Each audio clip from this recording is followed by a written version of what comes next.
There is a region in Antarctica. Came across it about, I'd say 4 to 6 weeks ago. It's called the Mertz-Ninnis Valley. It's spelled M-E-R-T-Z space N-I-N-N-I-S Valley. And in this region, I have discovered more evidence of civilization, past, present, than I have just about anywhere else on the whole continent. If there's going to be disclosure, it's going to come out of this area.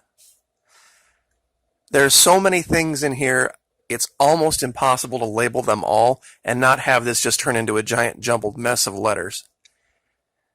But the best way I can describe what I'm finding here is, let's say that you had someone in your town who was an artist and they had a workshop. And you would go there occasionally and you would see their statues and their sculptures and their paintings. And they had all of the stuff that they used to create. And one day there was a disaster, an earthquake, something like this. And everything was just tossed about and thrown down and destroyed. And you went there to try to reclaim some of that stuff. Now imagine trying to take what was left and show it to somebody who wasn't from your town or your culture and say, this is evidence of art. This is evidence of something that was amazing and fantastic and beautiful, just showing shards of pottery or perhaps a small ripped piece of cloth from a painting or a dried up old paintbrush.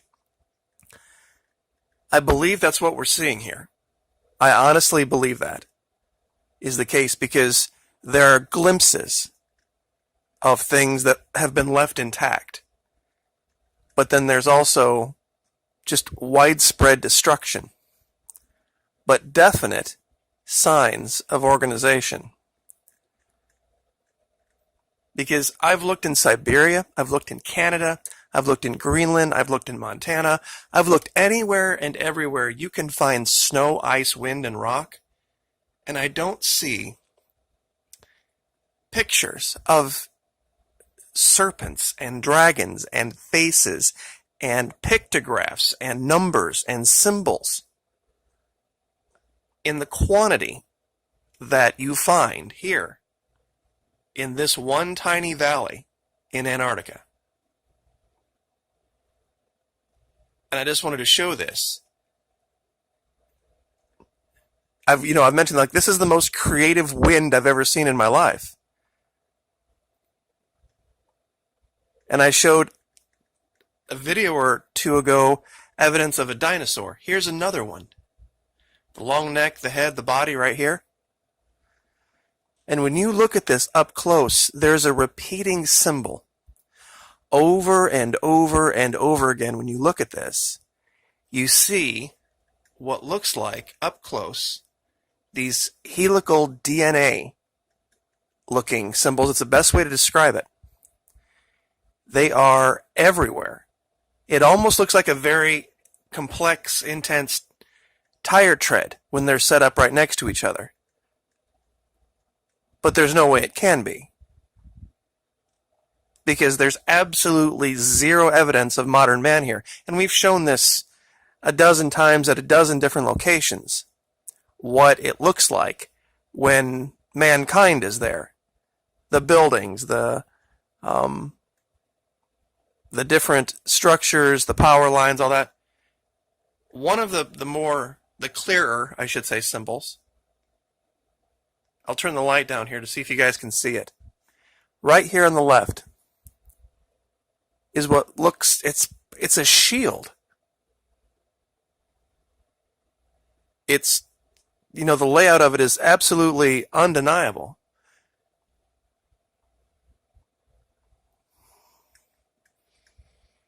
And once again, I do believe it's been thrown and tossed and destroyed. But right here we have what look like, and you're going to have to get either a 4K screen, big screen of your own, laptop, computer, something to see this.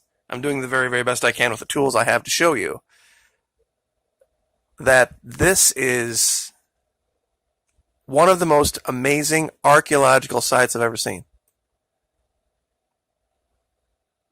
There's areas where the symbols come through perfectly clear, and in other areas it's just like giant fields of bone.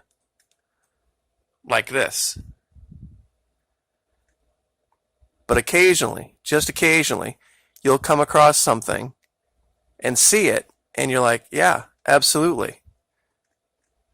There was another video that I had done where I had mentioned seeing something like this pi symbol. And it's back here again. Right here. I've been actually looking into some Greek symbology, some Viking symbology, and looking at their runes, and some of them line up real close to this region. If you have a minute, I would very much suggest looking up Mertz Ninnis Valley, and you don't even need historical imagery on for this to show everything that's here. This is, of course, also the same region where we found the Stargate. But I did find something, though, that I think a lot of my audience is going to be interested in. And I don't think it's any kind of a coincidence that every time you try to zoom in on it, it turns in a way that blocks it.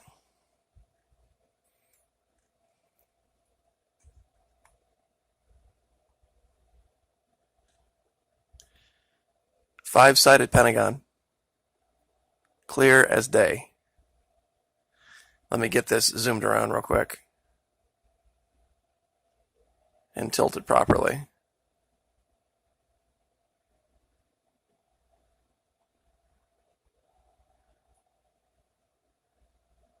Right here.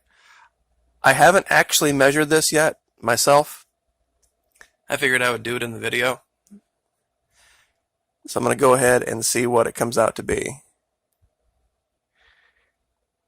Alrighty, polygon in feet.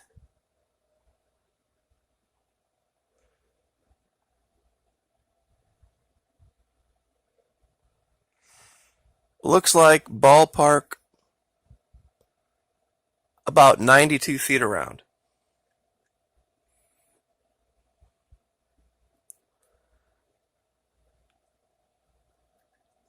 But I think this ties it in right here. This location to everything else that we've been looking at. Because you can see this, you're looking at it now from 1,200 feet above. And it's still pretty clear what it is, the shape of it.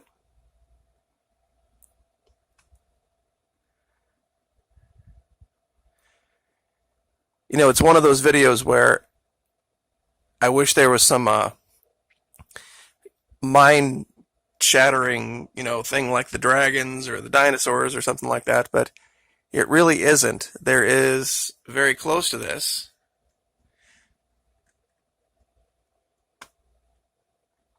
what looks like either the remnants of, perhaps a sculpture, perhaps something more.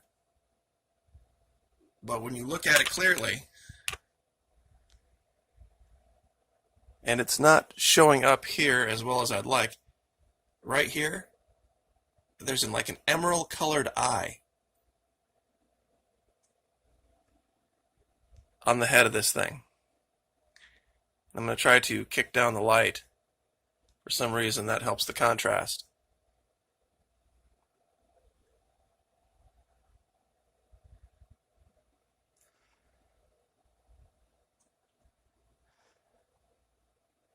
What's going on here? I think it's way over a lot of our heads. I mean, it really is. It's something where I'd like to say that I have a complete grasp of what I'm looking at, but I know it has nothing to do with just wind, ice, snow, and rock. This is a different location. I wanted to show this just so I didn't forget about it. It looks like one of those serpents we've been talking about. The head's here. The body is obscured here, but its tail was left exposed up here.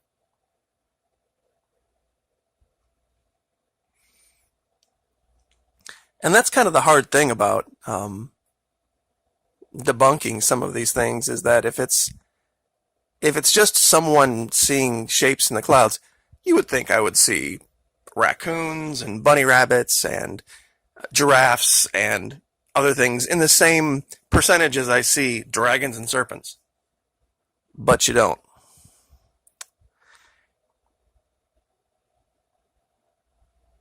We're going to fly back over there real quick. Sorry about this. There we go. And there is evidence of humanoid life. I had mentioned in a couple of other videos, or it had been mentioned to me, I should say, that I had missed what looked like people standing next to the things that I was describing. I try to stick with things that are very big and easy to see. Stuff like this, it's not as easy to see. It is for me because I have this giant computer screen, but I'm learning that the vast majority of my viewers aren't watching on big computer screens. But I'm also learning that some people have 65-inch 4K TVs too, so, there's that. But just about everywhere you look, you can see where it's just barely outside the range of visual acuity, but it's there. It's absolutely there. The last place I want to take you guys is a location that made the news, or made TV. They did this whole documentary on this guy who found what he thought was this steel door in Antarctica. Now, it might be. Okay, it shows this opening here, and then you look off to the left, and lo and behold, there's a steel door there. Now, I labeled it, but I didn't discover this myself. But let me show you what I did discover. I was totally unaware of this location when I found this other one, very, very close to it. And this was one of the first things that I found. I thought this was the strangest thing. There was this area of the ice where it looks like something had surfaced, and then there was this just weird, perfectly cut square path that just dead-ended.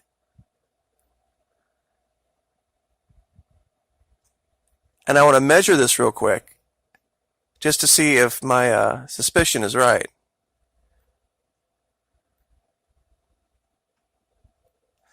This opening is 1,300 feet long. So this could easily have been a submarine coming up through the ice and then creating some type of a path. And I'll show you the proximity here. Here's the steel door, and here's where that is. And just to clear that out, the distance is about, saying 9,300 feet, so just under 2 miles away. So not an undoable distance for anyone attempting to investigate. So I think that's what this might be evidence of. So anyway, 14 and a half minutes, I'll leave it there. But once again, just to be very clear, didn't discover myself that steel door, saw the documentary on it, and went to look at the location just to see what was around, and lo and behold, there was this thing that I had found a long time ago called Oval with Path, and I don't think the two are unrelated. So I guess I will just leave it there. Like, share, subscribe.